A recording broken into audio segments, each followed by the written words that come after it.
Hello, everyone, and welcome to MisinfoDay. MisinfoDay is hosted by the University of Washington Center for an Informed Public in partnership with the Washington State University Edward R. Murrow College of Communication. I'm Julia Scanlon, one of MisinfoDay's planners from the Center for an Informed Public. I'm so excited to be here with all of you to learn about how we can resist misinformation and be better informed. Before we start, I wanted to show you where we're all tuning in from today. We're here with students, teachers, and librarians from across Washington and the US, and even have some people tuning in internationally. Thank you all so much for being here with us. This session is Disinformation Goals and Tactics, and we'll be hearing from Dr. Jordan Foley. Jordan is an assistant professor at WSU's Murrow College of Communication. He studies how political information and misinformation flow across digital platforms over time and how journalists report on political conflict and controversy. There will be time at the end of the session to answer your questions. So if you have questions for Jordan at any point in the session, please use the Q&A form linked in the description box below to submit those. That's all from me. Jordan, take it away. Hello, and thank you everybody for having me. Thank you for the Center for an Informed Public for inviting me, and thank you to all of your teachers for giving us the opportunity to talk to you about all the exciting research that everyone here is doing.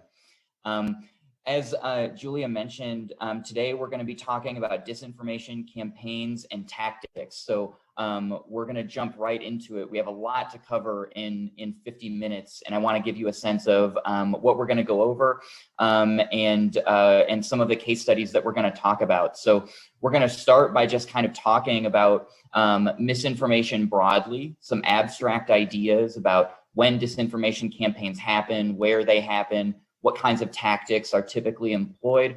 And then we'll jump into a couple of case studies where we'll talk about some specific scenarios so that you can get an idea of how these kinds of campaigns and tactics are generally applied.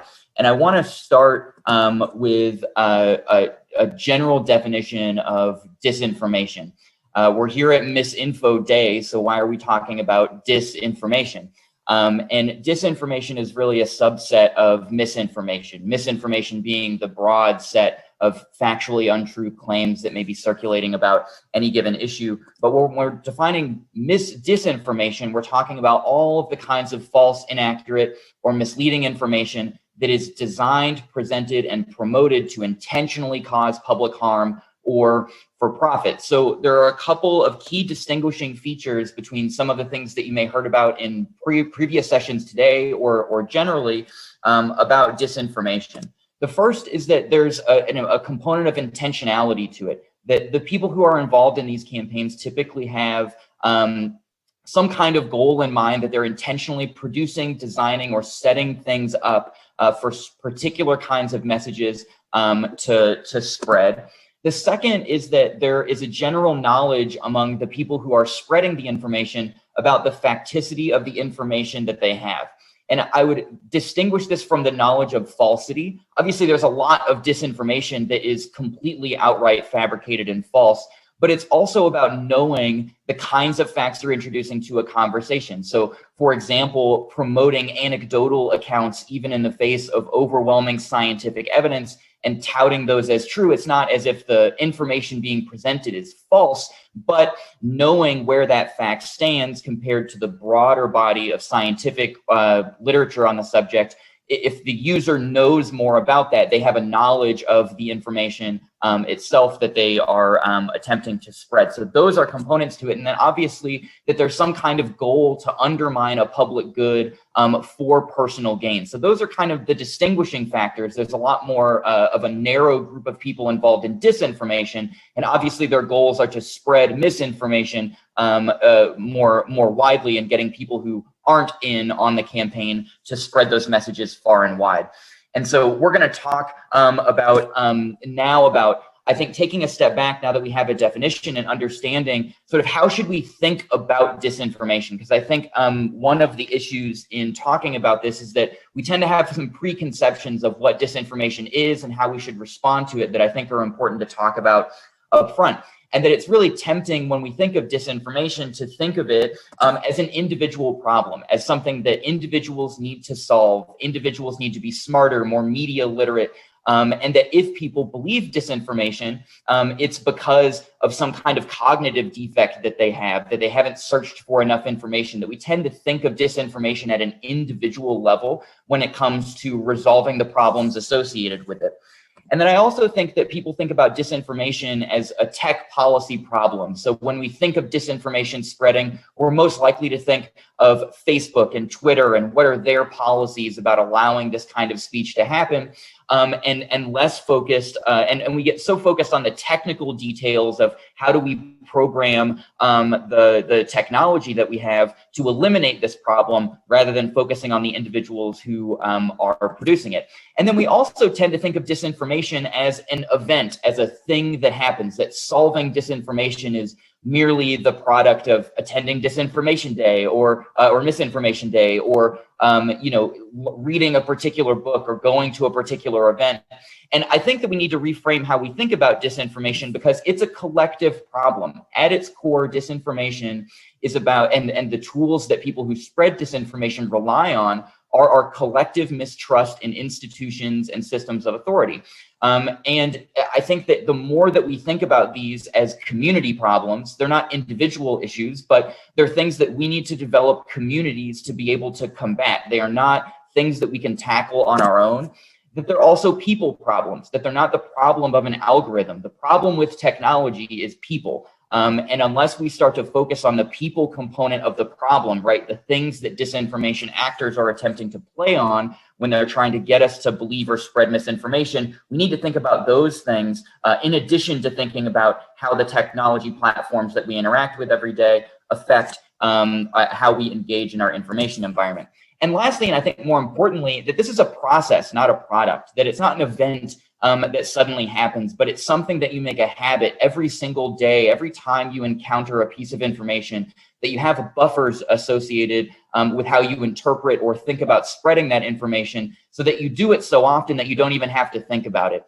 It's one of those things that I think needs to become more of a habit. And so when we talk about these campaigns and tactics, it's not just so that you know them, so that you can point them out after a lecture like this, but it's so that every day you can kind of see them in your everyday life, and that you can have open conversations with people who you know about them, so that we can continually engage in this process of collectively inoculating ourselves against disinformation. Now, when we talk about disinformation campaigns broadly, they're huge, wide-ranging things. It's going to be difficult for us to cover all of them in this session, but we need to think about the different ways that they can manifest themselves. Obviously, we can have disinformation campaigns that are foreign or domestic. There can be actors within the United States who are interested in spreading certain kinds of disinformation. And then there are foreign actors, Russia, China, Iran, other actors that we know have foreign policy goals that may involve disrupting public opinion or spreading certain messages in the United States. There are also state and non-state actors. Just because they're international doesn't necessarily mean they're connected to a state government, although that is often the case. But there are non-state actors, corporate entities. Tobacco companies are one historic one, at least domestically, that will engage in these disinformation campaigns for a number of reasons. It's also the case that we think of disinformation campaigns as these sort of conspiratorial, top-down, people in a smoky room coordinating this big disinformation campaign. Sometimes they are top-down like that, but oftentimes, especially in nowadays, that they tend to be a little bit more diffuse, that there are people who are involved centrally in the campaigns, but they depend on leveraging technological networks that exist in other places, so that the people who are very much engaged in producing or disseminating the disinformation may not be in on the campaign itself, but are used as tools by those who are running disinformation campaigns to help further their goals, to move up the media chain, and to ultimately get more attention for their message.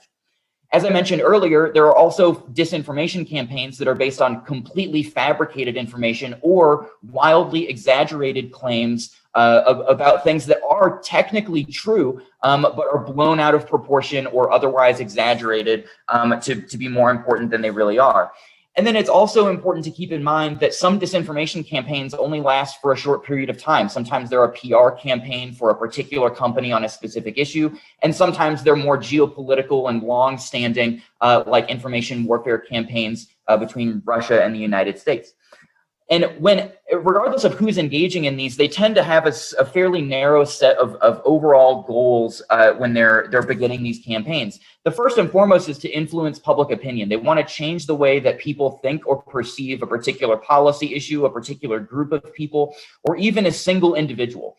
And oftentimes these disinformation campaigns can be positive or negative, right? They can be pushing a candidate or a particular person, trying to make them seem better in the public eye. But they can also primarily be about stoking divisions, that most people who engage in disinformation campaigns are interested in muddying the informational waters to the point where it's difficult to have a certain opinion about what the actual truth is.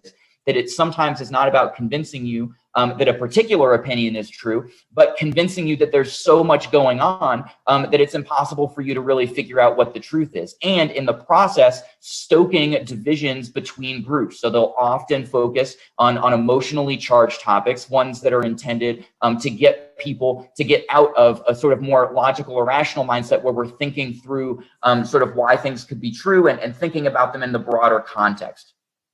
And also that disinformation campaigns are used to silence dissent, that sometimes disinformation campaigns are waged as smear campaigns to try to silence oppositional forces that may threaten those that are running the disinformation campaign to begin with. And then the last thing, and I think the thing that really makes this really confusing for folks, is that sometimes the goal of a disinformation campaign, or a secondary goal, is to convince you that it worked. Sometimes, especially foreign state-based actors, are really interested in making everyone think that the disinformation campaign that they waged worked, to demonstrate their influence or power, and so that can influence how we approach other issues in the future as well, which is why staying really vigilant about this is important. We're going to talk about a lot of different tactics, but that doesn't mean that every single one of them is going to work perfectly every single time, or that it will have as widespread of an effect as intended. And it's important to be measured when we're talking about the effect that these campaigns can have, because sometimes the goal is to make you think it worked, even when its overall impact on public opinion or other issues is relatively small. Now, when and where do these disinformation campaigns typically happen? Well, they most often are prevalent in active crises, places where there are high amounts of uncertainty, where the stakes are very high, and where information is imperfect. They try to find things like breaking news events or active political crises, places on the internet where there are data voids, so search engine optimization, trying to pick words and phrases that really can sort of get in your Google searches and other databases that you might get into to find the news. Obviously, election periods are times where disinformation campaigns are more in full force. Places where there are lax security practices, where it's easier to infiltrate organizations or perhaps your own personal computer to get information that sometimes form the basis for a lot of these misinformation and disinformation campaigns. Obviously, places where prejudice, in-group and out-group animus, racial, ethnic, gender-based divisions are really high. These are places where disinformation campaigns tend to really latch in, as well as places where there are a lot of open public directories, places where information is wildly abundant about people and different places. And the United States is a place that has a lot more of those, and we'll see how those play into some disinformation campaigns.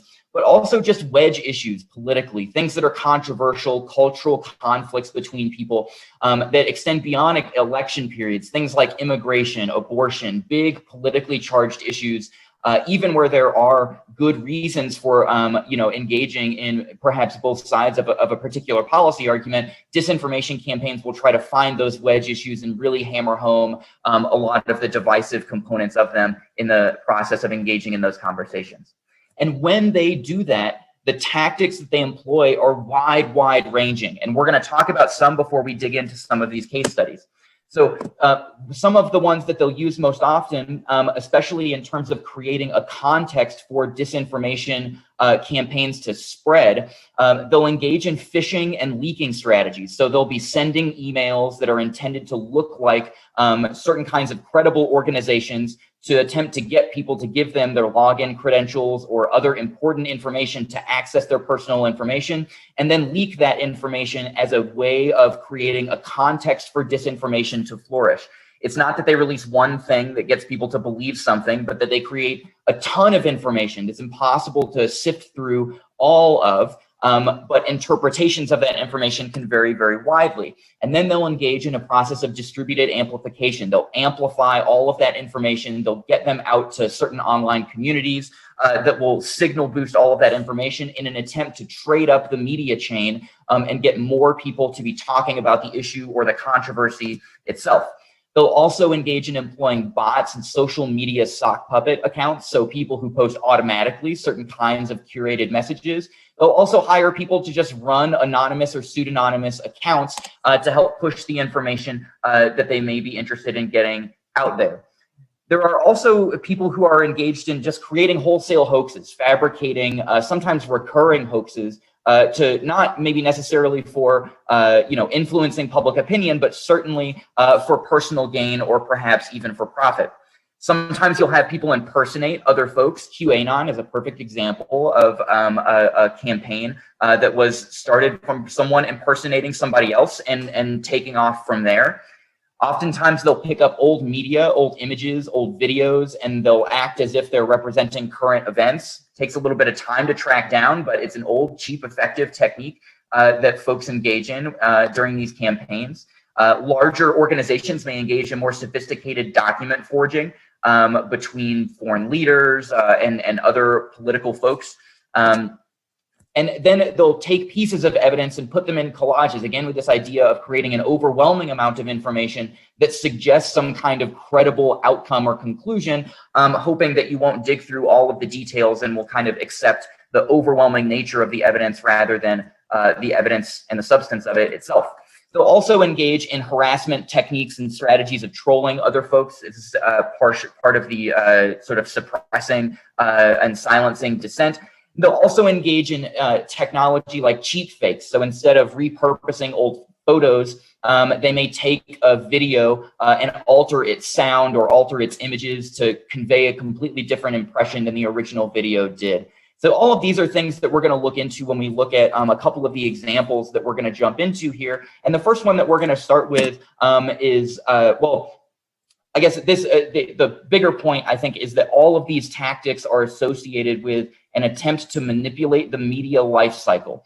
So all of these tactics are geared toward creating a step of a context to plan and create a context for misinformation to spread, to seed that campaign across social media platforms and the web, to generate a response by industry activists, politicians, and journalists, and then respond to the mitigation activities that are taken by tech companies or media and journalists to combat that misinformation. So they're constantly adjusting to try to hack the media cycle to get into people's attention and to further get in their media streams. And all of these tactics are generally geared toward creating this. And this graphic is created by the great folks at the Shorenstein Center, Joan Donovan, who does an incredible amount of research. An excellent website called mediamanipulation.org is a huge database of all sorts of different examples and case studies, some of which we'll be talking about here.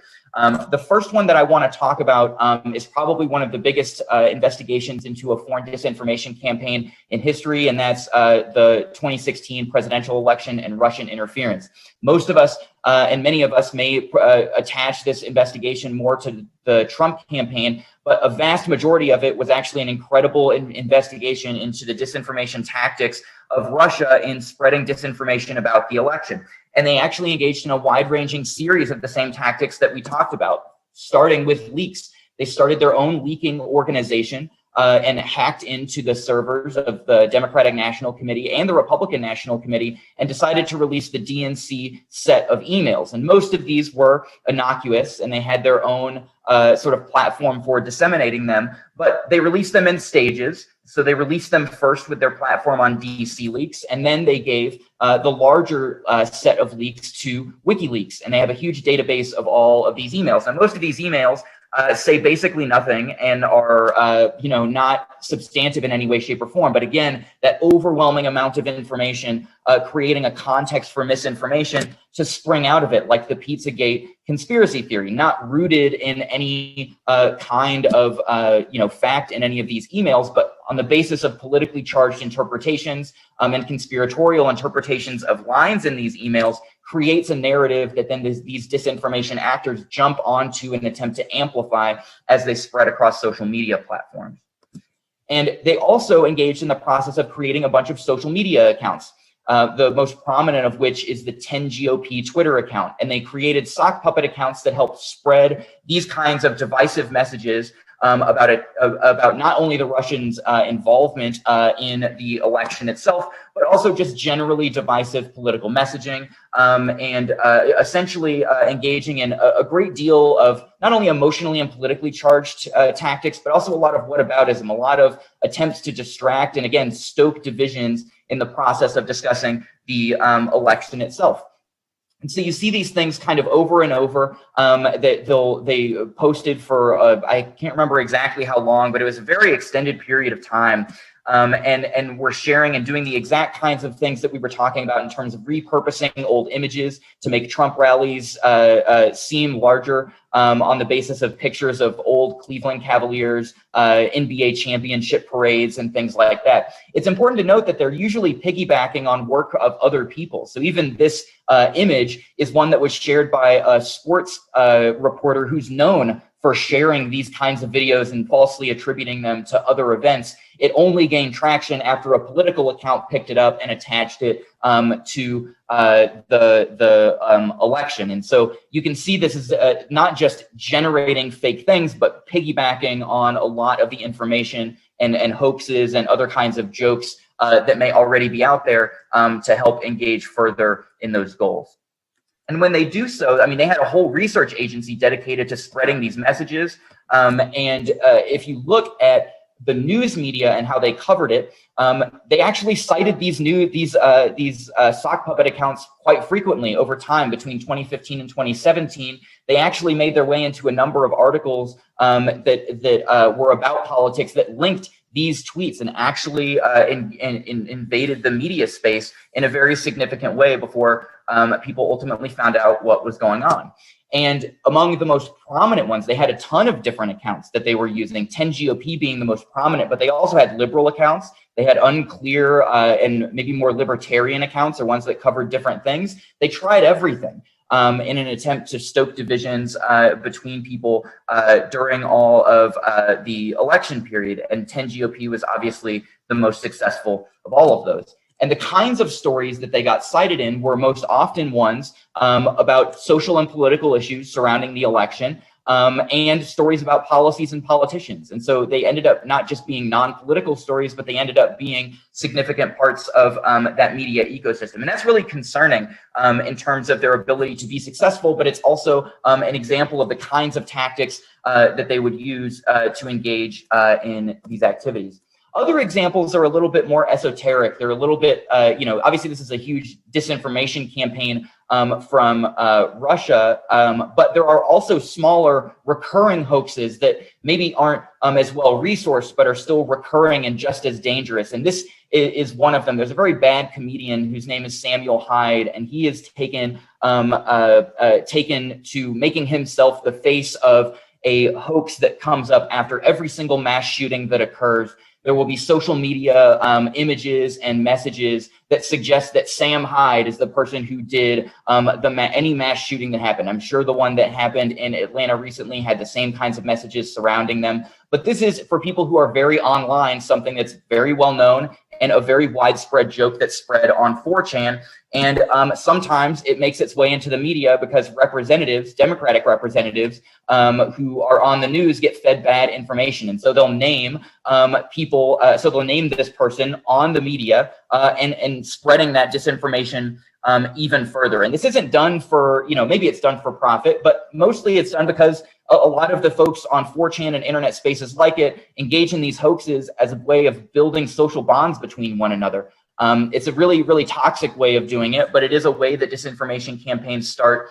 and spread. And it's not just sort of one repeating situation, but it's also after significant events like the Unite the Right rally. There will be people on these websites who attempt to spread disinformation about who is involved in these kinds of breaking news activities, and will create these evidence collages that again suggest people engaged in the Unite the Right rally were actually leftists. They were actually Democrats who were engaging in these conflicts, and they'll spread this in the disinformation space using public directories and spreading that false information and creating these collages, which make it easier to transfer from a place like 4chan in the corner of the internet onto Facebook and onto other larger social media spaces where they can garner a lot more attention.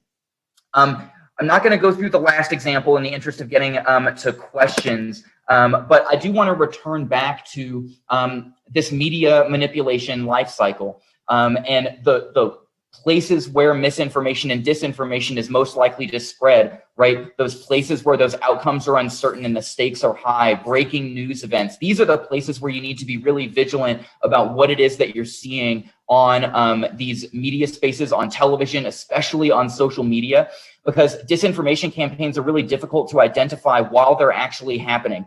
And so oftentimes it's better to wait until the dust settles a little bit before trying to form an opinion about some of these things, or at the very least, having a set of trusting institutions and credible institutions that you can go through, so that when we get to the 4th and 5th stage of these mitigation activities, that we actually have effective responses that can minimize the ability for these disinformation campaigns to spread in the future.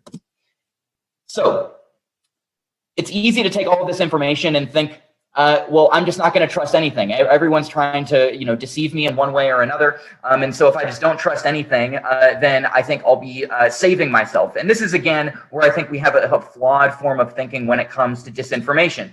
It's important that you be reflexive about the information that you consume on a day-to-day basis. Being cynical about all information you receive is what these disinformation campaigns typically are trying to get you to do. So the way to beat them is to be reflexive about the way you engage in information, the way you engage in political conversations, that you're vigilant about the kinds of information that you consume, that you're constantly on the lookout for these kinds of tactics in the media. And even if you believe them for a split second, that you have a mechanism for making sure that you stop yourself from getting too far down those rabbit holes. You also need to be proactive. The most dangerous thing that you can do is to think that you can be informed about the news and informed about politics without having a proactive strategy for figuring out what's true. What institutions do you trust?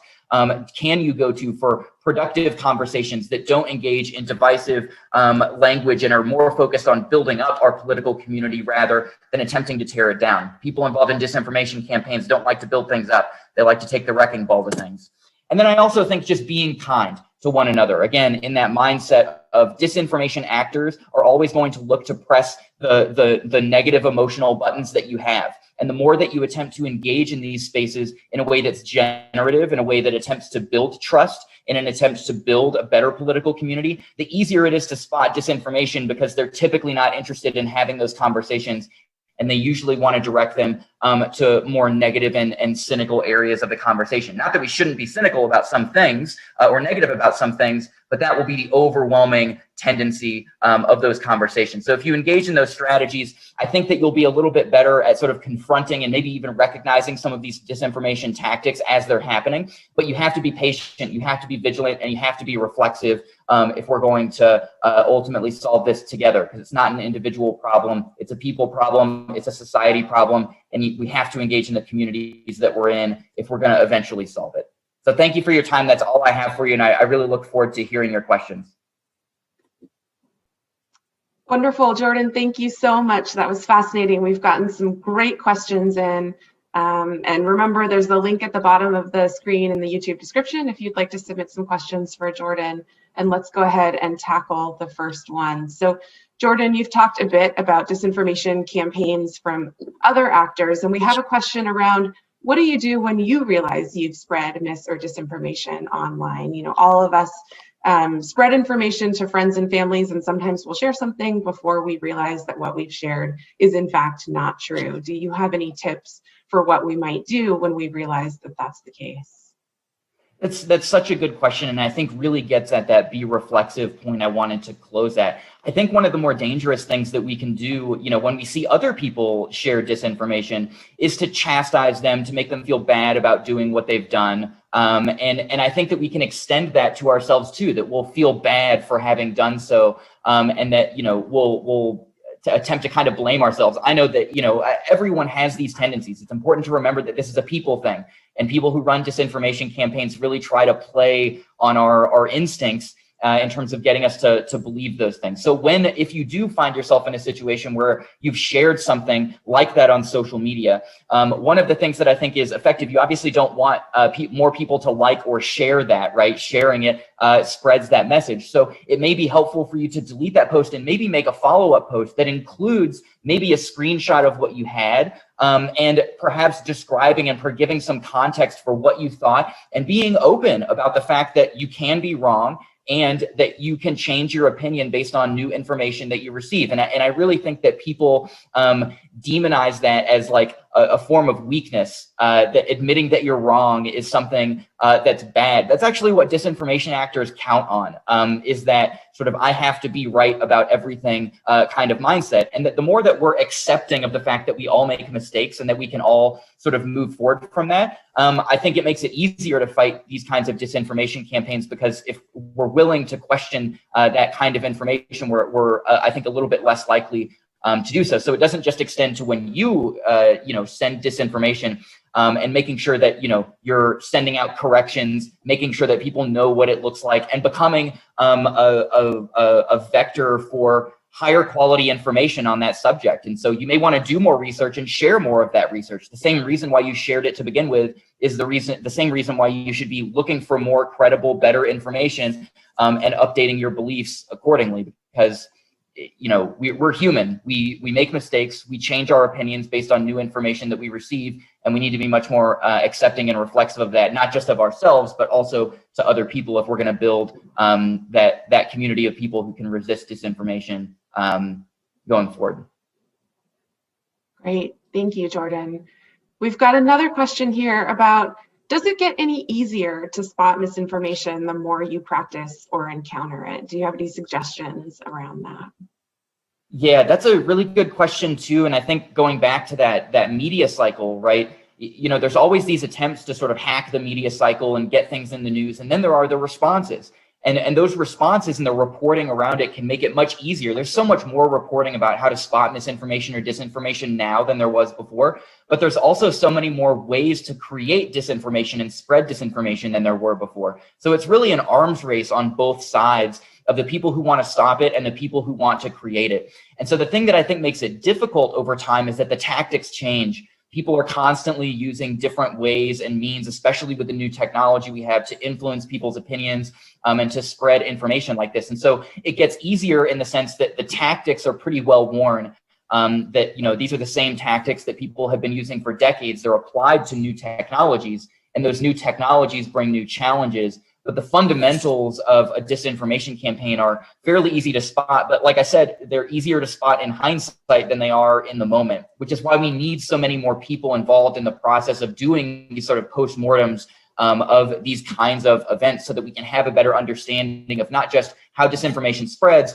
but how they're attempting to circumvent all of the mitigation efforts that we're increasingly engaged in. So it gets easier in that we can identify the same fundamentals, but it's harder because they're constantly shifting their strategies and we're always trying to keep up with them. So it's important to be able to seek out people who have researched disinformation for their entire lives to get a sense of kind of where we're at. And those people are typically very, very happy to have conversations if you reach out to them. Great, thank you. Our next question comes, if you see something that you think may be untrue in a news broadcast or on social media, what can you do about that? What can you do to kind of investigate that and see if it is in fact untrue in order to help educate yourself? That's a really good question. And I think the thing that disinformation actors, I think, really count on is that we're not very, very diligent about doing the second and third searches on our databases and when we're using Google or the library to kind of figure out what's true and what's not. And so I think that when you're thinking about any of these issues, any issue that comes up in a political campaign or something like that, that you may think is in a disinformation space, has been studied by someone for decades and decades and decades. That there are people in that information space that have been studying it, whose jobs depend on studying it well and getting things right. Most of the people who are involved in disinformation campaigns don't really have an incentive to be correct. And when they're incorrect, they don't get punished for it. News organizations are people who are punished for getting things incorrect. When they make a correction, that's a good thing. That's correcting a mistake that they made. Not making a correction is even worse. So reaching out to that news organization is a good idea if you have additional research or people to point them to, and figuring out how to navigate or how to find people in your community, people around the state of Washington or beyond, that do study these kinds of things. And like I said, there's so much more literature now from credible organizations, university-related research labs that have been doing this work for a long time and can give you a better sense of where these sort of news items fit in the broader context of the academic research on disinformation and misinformation broadly. So seek out those experts and communicate to the platforms that have the biggest opportunity to spread this information elsewhere. Don't just figure it out for yourself. Send that news organization an email and let them know, because if they've gotten it wrong, they have an incentive to get it right. And it's not necessarily your job to make sure they get it right. But if you know that you've seen disinformation and you're curious about researching more about it, share that knowledge, send that information along, because it can help people in more ways than you know. Great, thanks, Jordan. Our next question is about how can I help someone if I know that they've fallen for disinformation? How can I start to initiate that conversation, maybe with a family member or a friend who might be resistant to hearing that message? That's such a fantastic question too, because it really gets at the heart of the interpersonal issues that disinformation can cause between people who do trust one another and who do love one another. And I think that along the lines of those last points that I made, it's really important to recognize that we're all human here, that we all have, that individuals may believe certain narratives. The wrong way to approach it is to tell them they're wrong, to send them a billion links of things that they need to go out and read, right? That they don't trust anyway, and to demonize them for having an opinion that they have. If your goal ultimately is to change their opinion or to get them to realize something, you have to start with shared connections that you have. You have to remind them of their identity as a family member, their identity as someone who you love and care for, not starting with the conversation with their political identity or an aspect of their political ideology, and really digging at that. You want them to be thinking about all the ways that you really, truly care about them and their well-being. That's one of the better ways to start that conversation. But it's also important not to be judgmental. It's important when you engage in those conversations to say like, hey, I fell for, this hoax a long time ago. I shared it, and here's how I found out it was wrong. It was, talking about all of those insecurities and anxieties that people may have that come with being wrong and being told you're wrong. Is something that you can use to kind of open that door to that form of self-reflection. So, and that's why I say that fighting disinformation is a process, it's a habit, it's a way of engaging with other people in a way that engenders trust and builds community with them to build something that we all want to be a part of. And people who are engaged in disinformation don't really want to do that. And so if you can find ways for the people that are close to you in your life to tap into those identities, to tap into those areas of conversation, they can be really helpful entry points in getting into it, because you're probably not going to change their mind in one conversation, but you can start a long series of conversations where you're sharing articles, talking about these issues more openly with one another. Because a lot of the things that I see are people just don't have conversations about these political issues. They go online, they read something, they see some images, and they share it, and that's what they think. And that the more that we're actually talking about this stuff, the more that we're thinking about these things and interacting with one another about it, I think the easier it's going to be to open those doors to folks you really want to have that conversation with. Great. I think we've got time for one last question. And that is, what are some favorite credible sources that you have when you are looking to fact check or to see if something is true or untrue? Do you have some favorites that you would recommend? So yeah, actually, the one that I always really like is ProPublica. I think they have a really excellent model of not only partnering with local news organizations, but also a very transparent means of creating the conclusions that they come to. They're very open with the information that they have. They're transparent about the data that they've collected and how they've analyzed it. And they're also an organization that doesn't necessarily base their reporting on access to either political leaders or other folks. They're not not that people who do that are doing bad work, but they're easier to influence with leaks and other kinds of information. Whereas an organization like ProPublica, I think is much better at partnering with those local news organizations and really doing a lot of incredible reporting work around those areas. I would also suggest, going to your local library, doing some new Google Scholar searches, and trying to figure out not just what article sounds good, but what people are involved in doing this kind of research. You would be astounded at the number of people who are involved in this kind of research, and finding the names of people who do that research and then Googling them, figuring out where they're at, and where they're engaged in that kind of conversation. The other two places I would suggest are PolitiFact and factcheck.org. Those fact-checking websites, I think, do an incredible job at aggregating information and explaining in fairly plain language the kinds of things that you see on the news every day.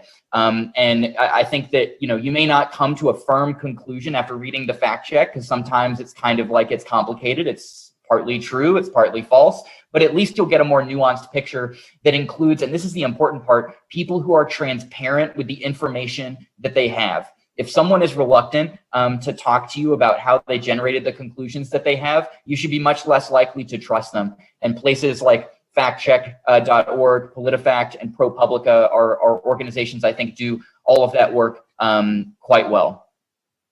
Great, thank you. Well, that's all the time we have. Thank you, Jordan, for speaking with us, and thanks to all of you for tuning in. We hope you can attend one or more of our afternoon sessions. The next session begins at 1 p.m. Pacific, and we'll focus on spotting misinformation. If you can't join us, the recordings will be posted after the event, and we'll be sending out a toolkit with lessons and activities that you can use to continue this learning in your classroom. Thanks so much, everyone.